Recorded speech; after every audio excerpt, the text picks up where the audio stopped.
తక్కువ సమయంలో ఎక్కువ ఇన్ఫర్మేషన్ తెలుసుకోవడమే స్మార్ట్ పీపుల్ చేసే పని. న్యూస్ పేపర్ లాంటి క్లారిటీ, న్యూస్ ఛానల్స్ కంటే క్వాలిటీ. ఏంటి ఇంకేంటి? 4Sides TV app download it. నమస్తే, welcome to up front news. నేను శ్రీలత. బులెటిన్లో ముందుగా హెడ్లైన్స్ చూద్దాం.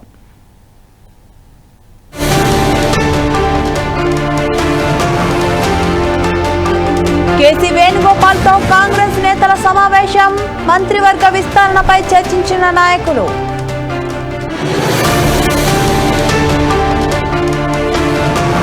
రైతు భరోసాపై తెలంగాణ ప్రభుత్వం ముందడుగు. నేటి నుంచి సర్వే చేయనున్న రేవంత్ సర్కార్.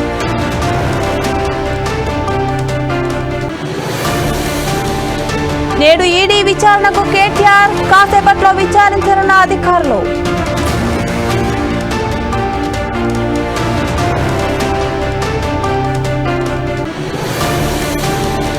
బాలీవుడ్ నటుడు సైఫ్ అలీ ఖాన్ పై దాడి. ముంబైలో కత్తితో దాడి చేసిన దుండగుడు.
బీఆర్ఎస్ వర్కింగ్ ప్రెసిడెంట్ కేటీఆర్ ఇవాళ ఈడీ విచారణకు హాజరు కానున్నారు. ఫార్ములా ఈ రేస్ కేసులో జనవరి 7న నోటీసులు ఇచ్చిన ఈడీ అధికారులు 16న విచారణకు హాజరు కావాలని ఆదేశించారు. ఈ క్రమంలో ఈ రోజు ఉదయం 10:30 అధికారులు కేటీఆర్ ను విచారించనున్నారు. ఈ కేసులో A2, A3గా ఉన్న senior IAS Arvind Kumar, BNL రెడ్డిలను ఈడీ ఇప్పటికే విచారించింది. వారు ఇద్దరు ఇచ్చిన స్టేట్మెంట్స్ ఆధారంగా ఈడీ ఇవాళ కేటీఆర్ ని ప్రశ్నించనుంది. అయితే ఇప్పటికే ఈడీ నుంచి నోటీసులు అందుకున్న కేటీఆర్ విచారణకు హాజరు కావాల్సి ఉండగా తాను రాలేనని చెప్పడంతో మళ్లీ 16న విచారణకు హాజరు కావాలని అధికారులు నోటీసులు జారీ చేశారు. ఫార్ములా ఈ రేస్ నిర్వహణలో నిధుల దుర్వినియోగం, నిబంధనల ఉల్లంఘనకు పాల్పడ్డారని ఏసీబీ అధికారులు ఇన్వెస్టిగేషన్ కొనసాగుతుండగానే మనీ లాండరింగ్, ఫెమా నిబంధనలు ఉల్లంఘించారంటూ ఈడీ ఆయనపై కేసు నమోదు చేసింది.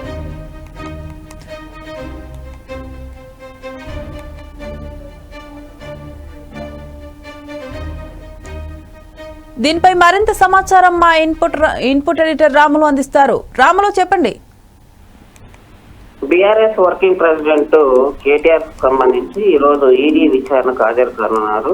ఈ ఫార్ములా ఈ రేస్ లో సంబంధించిన చూసుకుంటే కేటీఆర్ మున్సిపల్ శాఖ మంత్రిగా ఉన్నప్పుడు, బీఆర్ఎస్ ప్రభుత్వం అధికారంలో ఉన్నప్పుడు ఈ ఫార్ములా ఈ రేస్ సంబంధించింది నిర్వహించడం జరిగింది. దీనిలో డబ్బును అంటే అధికారికంగా కాకుండా మంత్రి ఆదేశాల మేరతోనే పంపించడం జరిగింది. దీనికి సంబంధించే ఈ రేస్ లో జనవరి 7న నోటీసులు కూడా ఇచ్చినట్లు ఈడీ అధికారులు తెలపడం జరిగింది. అట్లాగే 16న విచారణకు హాజరు కావాలి అని కూడా ఆదేశించడం జరిగింది. ఈ క్రమంలో ఈ రోజు ఉదయం 10:30 అధికారులు కేటీఆర్ ను విచారించనున్నట్టు తెలుస్తుంది. ఈ కేసులో A2గా, A3గా ఉన్న సీనియర్ ఐఏఎస్ అధికారి అరవింద్ కుమార్, బిఎన్ఎల్ రెడ్డిలను ఈడీ ఇప్పటికే విచారించడం జరిగింది. వీరు ఇచ్చిన సమాచారం ఆధారంగానే, వీరు స్టేట్మెంట్ ఆధారంగానే ఈడీ వాళ్ళ కేటీఆర్ ను ప్రశ్నించనుంది. అయితే ఇప్పటికే ఈడీ ఇచ్చిన నోటీసులను అందుకున్న కేటీఆర్ ఈ రోజు విచారణకు హాజరు కావాల్సిందిగా ఉండగా తాను రాలేనని చెప్పడంతో మళ్ళీ 16కు విచారణ హాజరు కావాలని అధికారులు నోటీసులు కూడా జారీ చేసినట్లు తెలుస్తుంది. అయితే మొత్తానికి ఫార్ములా ఈ రేస్ నిర్వహణకు సంబంధించినది చూసుకుంటే నిధుల దుర్వినియోగము, అట్లాగే నిబంధన ఉల్లంఘనకు సంబంధించి ఏసీబీ అధికారులు ఇన్వెస్టిగేషన్ చేయడం జరిగింది. అట్లాగే మనీ లాండరింగ్ సంబంధించింది కూడా దీంట్లో చూడడం జరిగింది. ఫెమకు సంబంధించిన నిబంధనలు ఏవైతున్నాయో వాటన్నిటిని కేటీఆర్ ఉల్లంఘించారంటూ కూడా ఈడీ అధికారులు ఆయన పైన కేసు కూడా నమోదు చేయడం జరిగింది. అట్లాగే సుప్రీంకోర్టుకు సంబంధించి అంటే హైకోర్టులో ఏదైతే ఉందో తనకు అఫిడవిట్ ఏదైతే తీసుకున్నాం పిటిషన్ దాన్ని అంటే బెయిల్ కు సంబంధించింది ముందస్తుగా ఇక్కడ హైకోర్టు తిరస్కరించడంతో సుప్రీంకోర్టుకి వెళ్ళడం జరిగింది. సుప్రీంకోర్టులో కూడా కింది స్థాయి కోర్టు చెప్పిన దాన్ని మేము గౌరవిస్తామని కూడా చెప్పడం జరిగింది. ఇవన్నిటిని చూసుకుంటే మొత్తానికి కేటీఆర్ కు సంబంధించిన విషయంలో ఒక అరెస్ట్ కు సంబంధించింది, అవినీతికి సంబంధించింది కాంగ్రెస్ ప్రభుత్వం బయటికి వెలికి తీసే ప్రయత్నం చేసింది. దీనిలో భాగంగానే బీఆర్ఎస్ ప్రభుత్వం అధికారంలో ఉన్నప్పుడు ఏ శాఖల్లో ఎంతెంత అవినీతి జరిగింది, ఎవరెవరు అవినీతి పాల్పడ్డారు అనే విషయంలో కాంగ్రెస్ గవర్నమెంట్ ఇప్పుడు క్లియర్ గా ఒక అవినీతిని వెలికితీసే ప్రయత్నం చేస్తుందని చెప్పుకోవచ్చు. రాములు, ఇప్పుడు చూసుకుంటే కేటీఆర్ ఈసారైనా హాజరయ్యే సూచనలు ఉన్నాయా, లేకపోతే కిందట్లాగే చేసే ఏమైనా ఉన్నాయంటారా? ఖచ్చితంగా కేసీఆర్ సంబంధించి ఈడీ ముందు హాజరు కానున్నారు. హాజరయ్యి తనకు సంబంధించిన విషయాన్ని తెలియజేసినట్టు కూడా తెలుస్తుంది. ఎందుకంటే ఇప్పటికీ హైకోర్టుకి వెళ్ళాడు, ఆ తర్వాత సుప్రీంకోర్టుకి వెళ్ళాడు. 2 కోర్టులో అతనికి నిష్క్రియం కావడం జరిగింది. ఈ నేపథ్యంలో ఖచ్చితంగా కేటీఆర్ ఏసీబీ ముందు ముందు హాజరు కావాల్సిందే ఉంది. హాజరు అయిన తర్వాత ఆ ఏసీబీ అధికారులు ఏ అంశాలను తన ముందు ప్రవేశపెడతారు, అడుగుతారు అనేది పూర్తి స్థాయిలో ఉంది. దీన్ని పూర్తి స్థాయిలోనే ఈ విషయాలకు సంబంధించింది కేటీఆర్ నుంచి రాబట్టడానికి ఏసీబీ అధికారులు ప్రయత్నాలు చేస్తున్నారని చెప్పారు. Okay, thank you Ramulu.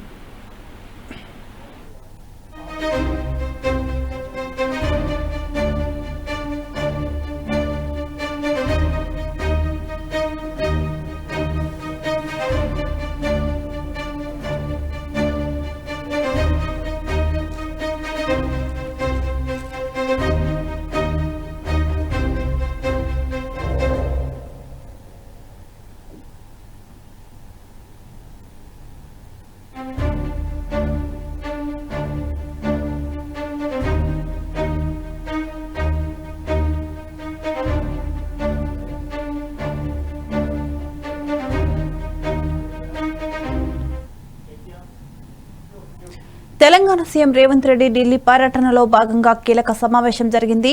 CM Revanth సహా కాంగ్రెస్ ముఖ్య నేతలతో ఆ పార్టీ ప్రధాన కార్యదర్శి కేసీ వేణుగోపాల్ నివాసంలో కీలక భేటీ జరిగింది.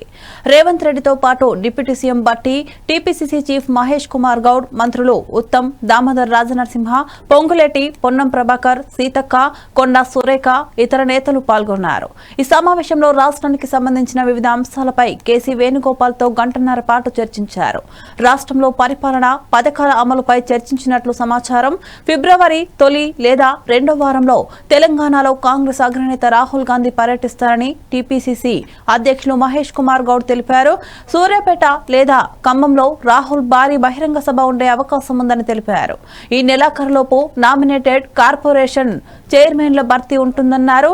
కేబినెట్ విస్తరణపై సీఎం అధిష్టానం నిర్ణయం తీసుకుంటుందని తెలిపారు. పీసీసీ కార్యవర్గం కూర్పుపై చర్చించమన్నారు. ప్రజల్లో ఉన్న నాయకులు, కార్యకర్తలకే డీసీసీ అధ్యక్ష పదవులు ఇవ్వడం జరుగుతుందని మహేష్ కుమార్ గౌడ్ స్పష్టం చేశారు.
తెలంగాణ సీఎం రేవంత్ రెడ్డి ఢిల్లీ పర్యటనలో భాగంగా కీలక సమావేశం జరిగింది. సీఎం రేవంత్ సహా కాంగ్రెస్ ముఖ్య నేతలతో ఆ పార్టీ ప్రధాన కార్యదర్శి కేసీ వేణుగోపాల్ నివాసంలో కీలక భేటీ జరిగింది. రేవంత్ రెడ్డితో పాటు డిప్యూటీ సీఎం బట్టి, టీపీసీసీ చీఫ్ మహేష్ కుమార్ గౌడ్, మంత్రులు ఉత్తమ్, దామోదర్ రాజనరసింహ, పొంగులేటి, పొన్నం ప్రభాకర్, సీతక్క, కొండ సురేఖ ఇతర నేతలు పాల్గొన్నారు. ఈ సమావేశంలో రాష్ట్రానికి సంబంధించిన వివిధ అంశాలపై కేసీ వేణుగోపాల్తో గంటన్నర పాటు చర్చించారు. రాష్ట్రంలో పరిపాలన పథకాల అమలుపై చర్చించినట్లు సమాచారం. ఫిబ్రవరి తొలి లేదా రెండో వారంలో తెలంగాణలో కాంగ్రెస్ అగ్రనేత రాహుల్ గాంధీ పర్యటిస్తారని పీసీసీ అధ్యక్షులు మహేష్ కుమార్ గౌడ్ తెలిపారు. సూర్యాపేట లేదా ఖమ్మంలో రాహుల్ భారీ బహిరంగ సభ ఉండే అవకాశం ఉందని తెలిపారు. ఈ నెలాఖరులోపు నామినేటెడ్ కార్పొరేషన్ చైర్మన్ల భర్తీ ఉంటుందన్నారు. కేబినెట్ విస్తరణపై సీఎం అధిష్టానం నిర్ణయం తీసుకుంటుందని తెలిపారు. పీసీసీ కార్యవర్గం కూర్పుపై చర్చించామన్నారు. ప్రజల్లో ఉన్న నాయకులు, కార్యకర్తలకే డీసీసీ అధ్యక్ష పదవి ఇవ్వడం జరుగుతుందని మహేష్ కుమార్ గౌడ్ స్పష్టం చేశారు.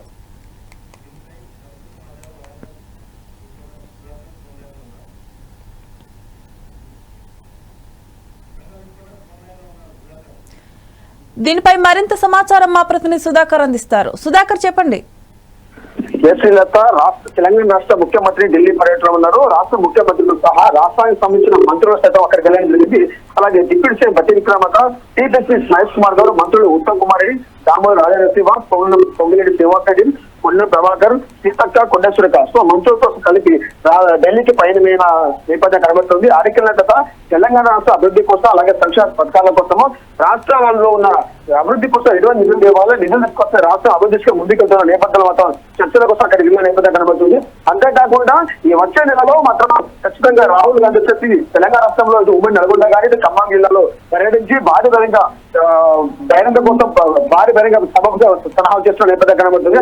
అంతేకాకుండా ఈ మధ్య కాలంలో రాష్ట్ర ప్రభుత్వం అధికారంతో సంవత్సర కాల తర్వాత నూతనంగా ఎన్నికలు అంటే గ్రామ స్థాయి ఎన్నికలు, సర్పంచ్ ఎన్నికలు వస్తున్న నేపథ్యంలో ఖచ్చితంగా కాంగ్రెస్ పార్టీ లోకల్ బాడీ ఎన్నికల్లో పుంజుకోవాలి. ఖచ్చితంగా సర్పంచ్ క్యాండిడేట్ మొత్తం కాంగ్రెస్ పార్టీ సంబంధించిన వాళ్ళే గెలవాలి ఉద్దేశం మాత్రం గట్టి ప్రణాళికతో ముందు రావడం జరుగుతుంది.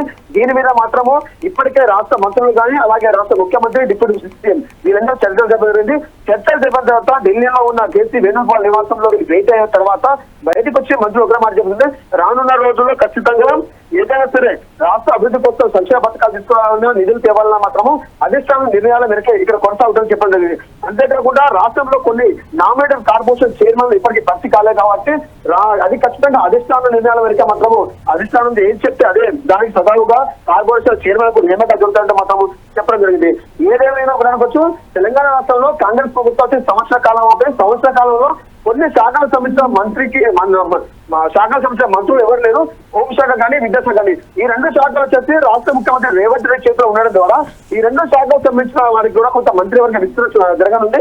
ఇందులో కూడా కొత్త వారికి అవకాశం ఇచ్చినట్టు మాత్రం సమాచారం బయటకొస్తుంది. అంతేకాకుండా ప్రస్తుతం ఉన్న మంత్రివర్గంలో మాత్రం ఇద్దరికి మంత్రి పదవులు పోతాయని వార్త బయటకొస్తున్నాయి. ఎందుకంటే రాష్ట్ర ముఖ్యమంత్రి రేవంత్ రెడ్డి ఈ మధ్య కాలంలో మంత్రుల పనితీరుపై ఒక రివ్యూ చేపట్టడం జరిగింది. ఇందులో ఒక ఇద్దరు మంత్రులు మాత్రము అసంపూర్తిగా ఉన్నట్టు అంటే పనులు చేయకపోవడం ద్వారా వారి మీద రాష్ట్ర ముఖ్యమంత్రి అసంపూర్తిగా ఉండడం మాత్రం అసంతృప్తిగా ఉండడం మాత్రం వార్త బయటకు వస్తున్నాయి. ఏదేమైనా మరో నెలలో అంటే వచ్చే ఫిబ్రవరి నెలలో మాత్రము రాహుల్ గాంధీ తెలంగాణ రాష్ట్ర పర్యటన రావడము, అది ఉమ్మడి నల్గొండ, ఉమ్మడి ఖమ్మం జిల్లాలో పర్యటించే అవకాశం ఉన్నాయి. అక్కడనే బహిరంగ సభ ఏర్పాటు చేసే అవకాశం కూడా కనబడుతుంది. ఈ నేపథ్యంలో రాహుల్ గాంధీ రాకముందే మంత్రివర్గ విస్తరణ చేయడము, అలాగే ఈ రెండు శాఖలకు హోంశాఖ కానీ, విద్యాశాఖ కానీ వీరికి మంత్రులు ఎక్కడం ద్వారా కొత్త వారికి అవకాశం ఇచ్చే ప్రణాళిక మాత్రం చేపట్టారు. Thank you Sudhakar.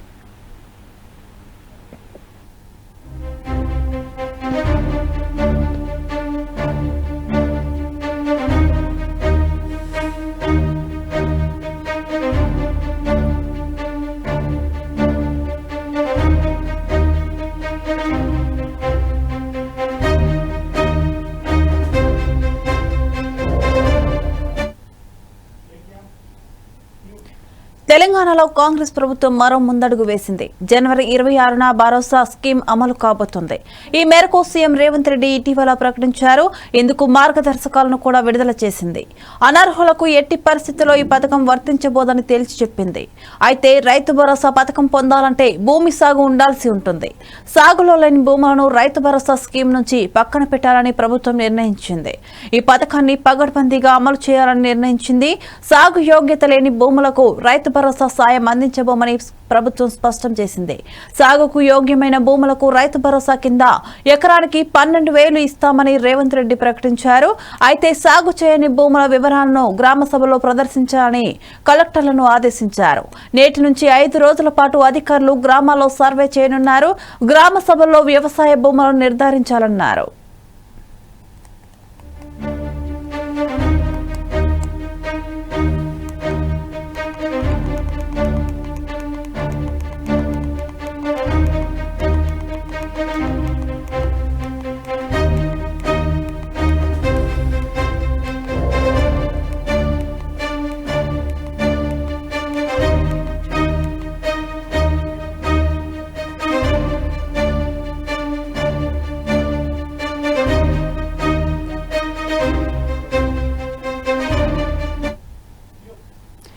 దీనిపై మరింత సమాచారం మా నిజామాబాద్ ప్రతినిధి శ్రీనివాస్ అందిస్తారు. శ్రీనివాస్, చెప్పండి.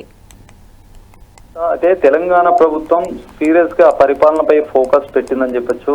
రైతు భరోసా సంగతి ఏంటి అనేది తెలియడానికి ఈ రోజు అధికారులు కూడా క్షేత్రస్థాయిలో పర్యటిస్తున్నటువంటి సిచ్యువేషన్ ఉంది. అయితే దీనికి రైతులు ఎలా ఉండాలి, ఏం చేయాలనేది కూడా మనం ఒకసారి తెలుసుకునే ప్రయత్నం చేద్దాం.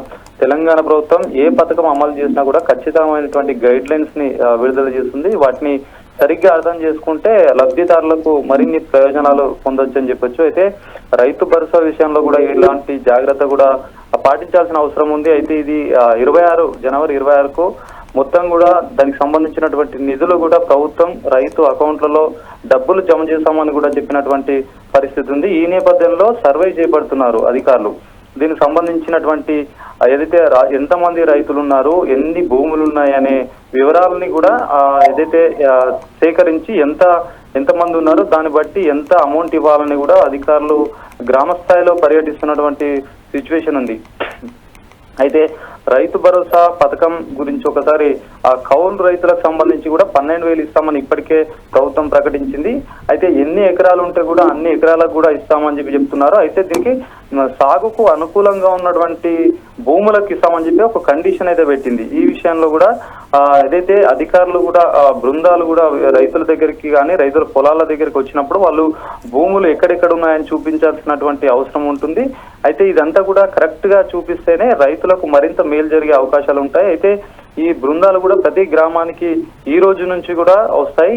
ఈ 4 రోజుల పాటు కూడా ప్రతి గ్రామాల్లో ప్రతి రైతుల దగ్గరికి వెళ్ళేటువంటి సిచ్యువేషన్ ఉంటుంది. అయితే వాళ్ళ దగ్గర ఏదైతే అధికారులు ఉంటారో వాళ్ళ దగ్గర సంబంధించినటువంటి ఒక ట్యాబ్ ఉంటుంది. ఈ ట్యాబ్ కూడా తీసుకొచ్చి రైతుల దగ్గరికి వెళ్ళి రైతుల పొలాల వద్దకి వెళ్ళి కూడా దాంట్లో ఎంట్రీ చేయడానికి వాళ్ళు ట్యాబ్ తీసుకొస్తున్నటువంటి పరిస్థితి ఉంటుంది. అయితే ఈ ట్యాబ్ కు కూడా శాటిలైట్ GPS ట్రాకింగ్ ఉంటుంది. అందువల్ల ఏదైతే పొలాల్లోకి వచ్చి వీళ్ళు అధికారులు కూడా యాప్ ఓపెన్ చేసి ఆ భూములు ఎక్కడెక్కడ ఉన్నాయి అని చెప్పేసి అవన్నీ కూడా భూములకు సంబంధించిన వివరాలు కూడా దాంట్లో ట్యాబ్ లో పొందుపరుస్తారు. అయితే ఈ ఏదైతే పొందుపరిచిన తర్వాత కూడా ఈ రైతులు ఎంతమంది రైతులు ఉన్నారు, ఎన్ని ఎకరాలు సాగులో ఉంది అనేది కూడా ఖచ్చితంగా నిర్ధారించి అప్పుడు అమౌంట్ ఎంత అవుతుందని కూడా ఒక నిర్ధారణకు వస్తున్నటువంటి పరిస్థితి ఉంది. అయితే ఏదైతే 25 వరకు కూడా కంప్లీట్ గా ఈ ప్రాసెస్ అంతా కూడా చేసేటువంటి పరిస్థితి ఉంది. ఇప్పటికే సీఎం రేవంత్ రెడ్డి CS కి ఆదేశాలు ఇచ్చారు. CS కూడా మొత్తం శాంతికుమారి కలెక్టర్ల వైజ్ గా కూడా కాన్ఫరెన్స్ పెట్టి వాళ్ళందరికీ కూడా ఇట్లా చేయాలని కూడా ఒక గైడ్ లైన్స్ ని చెప్పినటువంటి పరిస్థితి ఉంది. అయితే 26ను కూడా కంప్లీట్ గా ఈ నెల జనవరి 26కి మొత్తం రైతుల అకౌంట్ లో కూడా ఆ డబ్బులు రైతు భరోసాకు సంబంధించినటువంటి డబ్బులు పడతాయి. అయితే ఈ డబ్బులు కూడా ఒక వారం రోజులు కూడా వాళ్ళ అకౌంట్లకి జమ కావడానికి ఒక 1 వీక్ వరకు పట్టేసేటువంటి అవకాశం ఉంటుంది. అయితే ఏదైతే తనిఖీ బృందాలు వస్తారో ఈ తనిఖీ బృందాలు అయితే ఎవరెవరు ఉంటారని కూడా మనం ఒకసారి చూసుకుంటే కనుక పంచాయత్ రాజ్ శాఖ అధికారులు ఉంటారు, మండల స్థాయి రెవెన్యూ అధికారులు ఉంటారు, వ్యవసాయ అధికారులు ఉంటారు, ఫీల్డ్ అసిస్టెంట్లు ఉంటారు. వీళ్ళందరూ వచ్చినప్పుడు మాత్రం రైతులు వాళ్ళ దగ్గర వాళ్ళ వెంబటి ఉండి తమ పొలాలను చూపించాలి. ఒకవేళ సాగుకు యోగ్యం కానిబట్టి భూములు ఉన్నాయని చెప్పేసి అధికారులు అంటే కూడా ఆ రైతులు వాటిని ఎక్స్ప్లెయిన్ చేయాల్సిన అవసరం ఉంటుంది. Okay, thank you Srinivas.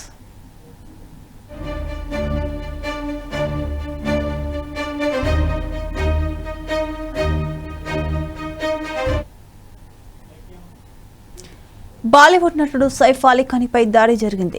గుర్తు తెలియని వ్యక్తి విచక్షణారహితంగా కత్తితో దాడి చేశాడు. తెల్లవారుజామున ఆయన ఇంట్లోకి చొరబడిన దుండగుడు సైఫ్ పై దాడి చేసి అక్కడి నుంచి పరారయ్యాడు. ఈ దాడిలో సైఫ్ అలీ ఖాన్కి తీవ్ర గాయాలయ్యాయి. కుటుంబ సభ్యులు ఆయన్ను వెంటనే లీలావతి ఆసుపత్రికి తరలించారు. ప్రస్తుతం వైద్యుల పర్యవేక్షణలో సర్జరీ కొనసాగుతుంది. సైఫ్ అలీ ఖాన్కు 6 చోట్ల కత్తిపోట్లు పడినట్లుగా వైద్యులు తెలిపారు. కేసు నమోదు చేసుకున్న పోలీసులు సీసీటీవీ ఆధారంగా విచారణ చేపట్టారు.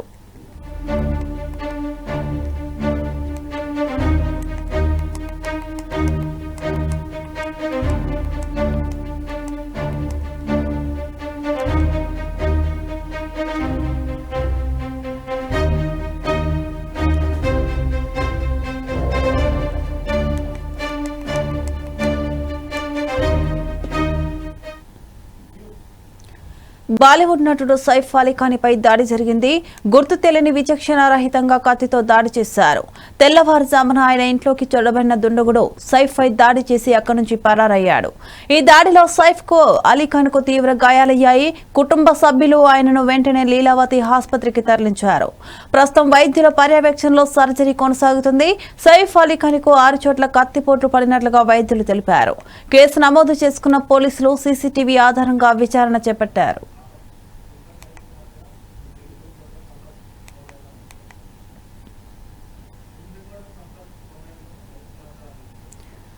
దీనిపై మరింత సమాచారం మా ఫిల్మ్ రిపోర్టర్ సంపత్ అందిస్తారు. సంపత్, చెప్పండి. బాలీవుడ్ నటుడు సైఫ్ అలీ ఖాన్ తెల్లవారుజామున కత్తితో దాడి జరిగింది. అయితే ముంబైలోని బాద్రాలో ఉంటున్న సైఫ్ అలీ ఖాన్ నివాసానికి దొంగ దూరినట్టుగా అతను అడ్డుకోవడానికి సైఫ్ అలీ ఖాన్ పై కత్తితో దాడి చేసినట్టుగా కూడా తెలుస్తుంది. ఇప్పటికే అతను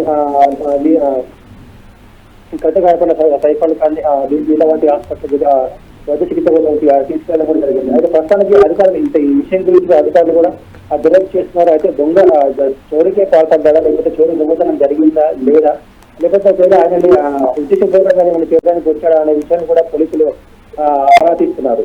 అయితే ఇంకోటి ఏంటంటే ఇప్పటికే దుండగుడు 6 సార్లు కత్తితో దాడి చేసినట్టుగా తెలుస్తుంది. అయితే ఇందులో 2 కత్తిపోట్లు మాత్రం చాలా బలంగా లోపలికి దిగినట్టుగా కూడా డాక్టర్ లీలావతి హాస్పిటల్ డాక్టర్స్ కూడా దీని గురించి సర్జన్స్ కూడా చెప్పడం జరిగింది. ఇప్పటికే విషయం తెలుస్తున్న ఇప్పటికే అతని భార్య కరీనాను అలాగే కనీసం చెల్లెలు కూడా ఇప్పటికే ఆసుపత్రికి ఉదయం 4 ప్రాంతాల ఆసుపత్రికి చేరుకున్నారు. అయితే దీనికి సంబంధించి కూడా ఇప్పటికే ఏదైతే మన ఎన్టీఆర్ జూనియర్ ఎన్టీఆర్ కూడా దీంతో స్పందిస్తూ సైఫ్ అలీ ఖాన్ త్వరగా కోలుకోవాలని కూడా ఈ విషయం నాకు ఆయన దాడి జరుగుతుంది చాలా బాధాకరంగా ఉంది. త్వరగా కోలుకోవాలని కూడా ట్వీట్ చేయడం కూడా జరిగింది. దీంతో దివర టీమ్ యూనిట్ కూడా సైఫ్ అలీ ఖాన్ త్వరగా కోలుకోవాలని కూడా ట్వీట్ చేయడం జరిగింది. దీనిపై ఇంకోటి ఏంటంటే ఇప్పటికి అంటే ఈ ముంబై పోలీసులు ఎందుకంటే ఈ సెలబ్రిటీలకి ఎవరైతే సెక్యూరిటీ కల్పించాల్సిన బాధ్యత పోలీసులకు ఉంటుంది. కానీ ఈ భద్రత సెలబ్రిటీల భద్రతలో లోపం కూడా పోలీసులు కల్పించినట్టుగా తెలుస్తుంది. Okay, thank you Sampath.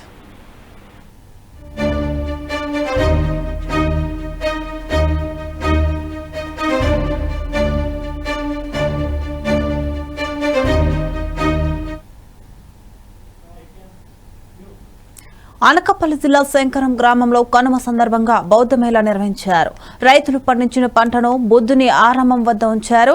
బౌద్ధ సన్యాసులు వచ్చి పూజలు చేశారు. బుద్ధిస్ట్ సొసైటీ ఆఫ్ ఇండియా ఆధ్వర్యంలో వేడుక నిర్వహించారు. 80 సంవత్సరాల నుంచి ప్రతి కనుమ పండుగ రోజు ఈ కార్యక్రమం చేస్తామని గ్రామస్తులు తెలిపారు. అనకాపల్లి చుట్టుపక్కల ప్రాంతాల ప్రజలు అధిక సంఖ్యలో తరలివచ్చారు. ఈ నేపథ్యంలో పోలీసులు బందోబస్తు ఏర్పాటు చేశారు.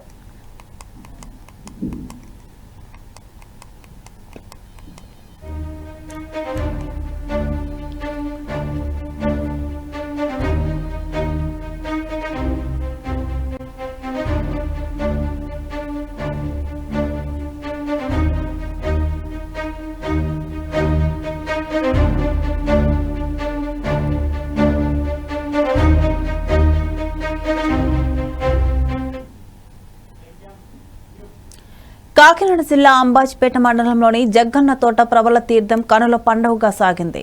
దీంతో జగ్గన్న తోట భక్త సంద్రంగా మారింది. జగ్గన్న తోట తీర్థంలో కొలువుదీరిన ప్రబల వివిధ రకాల అలంకరణలతో భక్తులను ఆకట్టుకున్నాయి. తెలుగు సంస్కృతి సంప్రదాయాలకు నిలయంగా మారే ఈ తీర్థానికి రాష్ట్ర నలుమూలల నుంచే కాకుండా ఇతర రాష్ట్రాల నుంచి కూడా వేలాది సంఖ్యలో ప్రజలు హాజరయ్యారు. ప్రబల కౌశిక దాటిన తీరును జనం ఆసక్తిగా తిలకించారు. కొత్తపేట డీఎస్పీ గోవిందరావు ఆధ్వర్యంలో పోలీసు బందోబస్తు నిర్వహించారు.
తెలంగాణలో చలి తీవ్రత పెరిగింది. ముఖ్యంగా ఉమ్మడి ఆదిలాబాద్, వరంగల్, ఖమ్మం జిల్లాలు ఏజెన్సీ ప్రాంతాలు కావడంతో అన్ని ప్రాంతాల కంటే ఎక్కువగా ఉంది. సాధారణంగా 15 డిగ్రీల ఉష్ణోగ్రత ఉంటే ఈ ప్రాంతంలో 6 నుంచి 7 డిగ్రీలకు పడిపోయింది. చిన్నపిల్లలు, వృద్ధులు ఉదయం 9 గంటల వరకు బయటకు రాలేని పరిస్థితి నెలకొంది. అంతేకాకుండా పొగమంచు సైతం పడడంతో వాహనదారులు తీవ్ర ఇబ్బందులు పడుతున్నారు. ఎప్పుడూ లేని విధంగా ఈ సంవత్సరం చలి తీవ్రత ఎక్కువ ఉందని వాతావరణ శాఖ నెలకొంది. ఇదే అంశం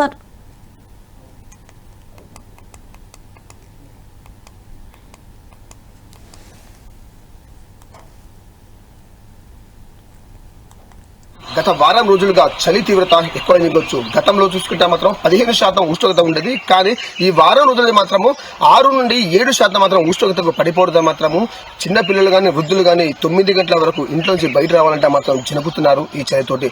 ముఖ్యంగా ఉమ్మడి ఆదిలాబాద్, ఉమ్మడి ఖమ్మం, ఉమ్మడి వరంగల్ ఈ 3 జిల్లాలు ఏజెన్సీ ప్రాంతాలు కావడంతో ఏజెన్సీ ప్రాంతాల్లో చలి తీవ్రత ఎక్కువగా ఉండడంతో ఎవరైనా మాత్రం 9 గంటల లోపు బయటకు రావాలంటే మాత్రం భయంతో ఇంట్లోనే ఉండాల్సిన పరిస్థితి నెలకొంది. ఒకటే అనుకోవచ్చు, గతంలో 15 రోజుల క్రితం ఆంధ్రాలో బంగాళాఖాతంలో అల్పపీడన దూరం ఉండడం వల్ల తెలంగాణ రాష్ట్రంలో మామూలుగా చలి ఉండేది. కానీ ఈ వారం రోజుల నుంచి చలి తీవ్రత ఎక్కువ కావడంతో మాత్రము ప్రతి ఒక్కరు మాత్రం ఈ చలికి తట్టుకోలేక స్వెటర్లు, మఫ్లర్లు వాడుకుంటూ జీవనం కొనసాగుతున్న పరిస్థితి నెలకొందనుకోవచ్చు.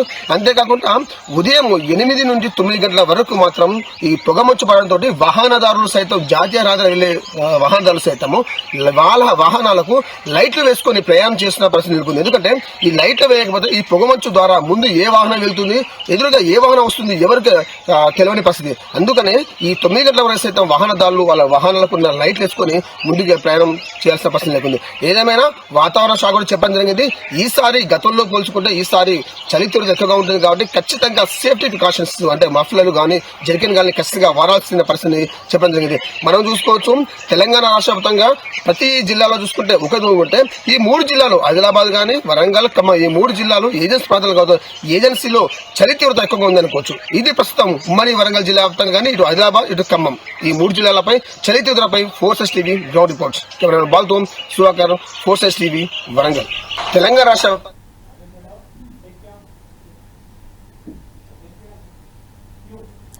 నాగర్ కర్నూలు జిల్లా అచ్చంపేటలో ప్రభుత్వంలో స్వల్ప ఉద్రిక్తత నెలకొంది. నిన్న బ్రహ్మరంభ ఆలయం వద్ద వచ్చిన మాజీ ఎమ్మెల్యే గువ్వల బాలరాజు దంపతులు లోనికి వెళ్లకుండా పోలీసులు అడ్డుకున్నారు. పోలీసులకు, బాలరాజు అనుచరులకు మధ్య తోపులాట జరిగింది. ఎమ్మెల్యే వంశీకృష్ణ వెళ్లిపోయిన తర్వాత బాలరాజు దంపతులు ఆలయంలోకి వెళ్లారు.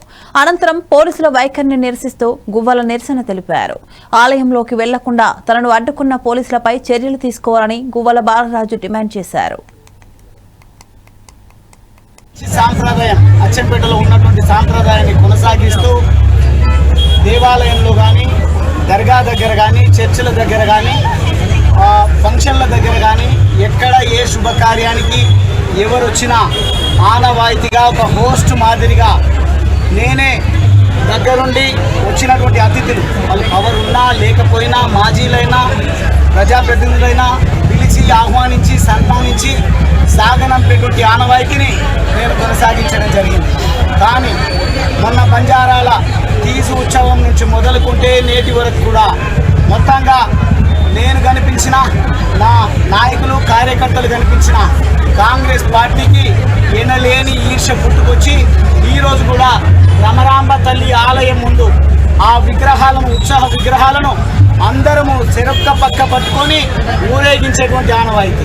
కానీ ఈరోజు మాలలో ఉన్నటువంటి శాసనసభ్యుడు తన ఆదేశాల మేరకు పోలీసు వారు నన్ను గుడిలోని కూడా అనుమతించకుండా కావాలని కక్ష కట్టి, మరీ ముఖ్యంగా అచ్చంపేట ఇన్స్పెక్టర్ రవీందర్ నా ప్రైవేట్ పార్ట్స్ పైన కూడా ప్రజల మధ్యలో ఉంటూ దాడులు చేసి నన్ను ఇబ్బంది పెట్టేటువంటి ప్రయత్నం చేయడం జరిగింది.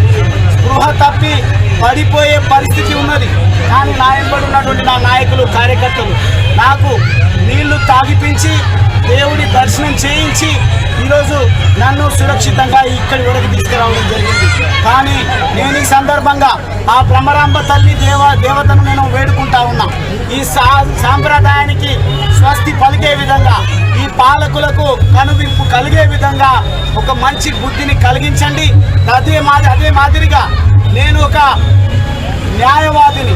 ఖచ్చితంగా ఈ విషయాలన్నింటినీ కూడా కోర్టులో, న్యాయ వ్యవస్థలో తేల్చుకుంటా ఈ దుర్మార్గాలకు ఒడిగడుతున్నటువంటి ఎవరిని కూడా వదిలిపెట్టకుండా ప్రజాస్వామ్యబద్ధంగా వాళ్లకు తగిన రీతిలో బుద్ధి చెప్పి న్యాయ వ్యవస్థనే గెలుస్తుంది. ఈ దుర్మార్గాలు, అరాచకాలకు ఉండదు ఈ ప్రజాస్వామ్య దేశంలో అనే విధంగా చాటి చెప్పడం కోసం ఖచ్చితంగా ప్రజల పక్షాన ఉంటా. ఆ హక్కులకు ఎవరు వాటిగా. నెల్లూరు జిల్లా నవాపేటలోని నాయి బ్రాహ్మణ వీధి నర్కూరు రోడ్లో ఉన్న మహాలక్ష్మి అమ్మవారికి భక్తి శ్రద్ధలతో పూజలు నిర్వహించారు. అనంతరం ఆలయ అర్చకులు భక్తులకు తీర్థ ప్రసాదాలు అందించి ఆశీర్వచనం అందించారు. ప్రత్యేక పూజల్లో నాయి బ్రాహ్మణ సంఘం నాయకులు అధిక సంఖ్యలో పాల్గొన్నారు.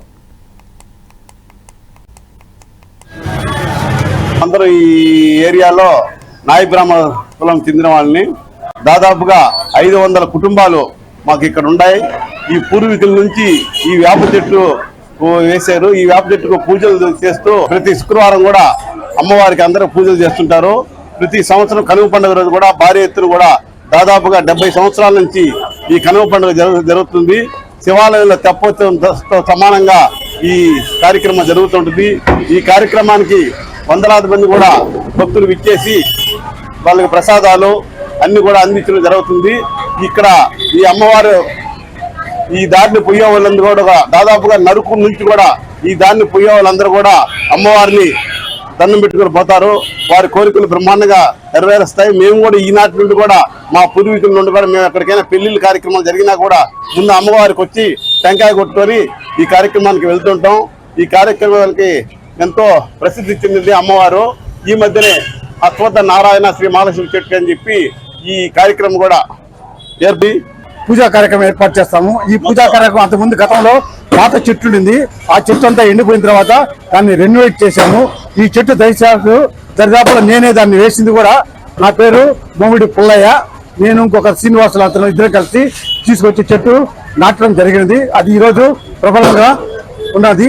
అంతకుముందు చెట్టు చెడిపోయినందువల్ల దాన్ని రిపేర్ చేసి మళ్ళీ కొత్తగా వేసాము. ప్రతి ఒక్కరు ఇక్కడ పోయేవాళ్ళు వచ్చేవాళ్ళు అందరూ అమ్మని దర్శనం చేసుకుని పోతారు. దాన్ని దర్శనం చేసుకోపోయినందువల్ల ప్రతి ఒక్కరికి శుభమే జరుగుతుంది. అశుభం అంటూ జరగదు.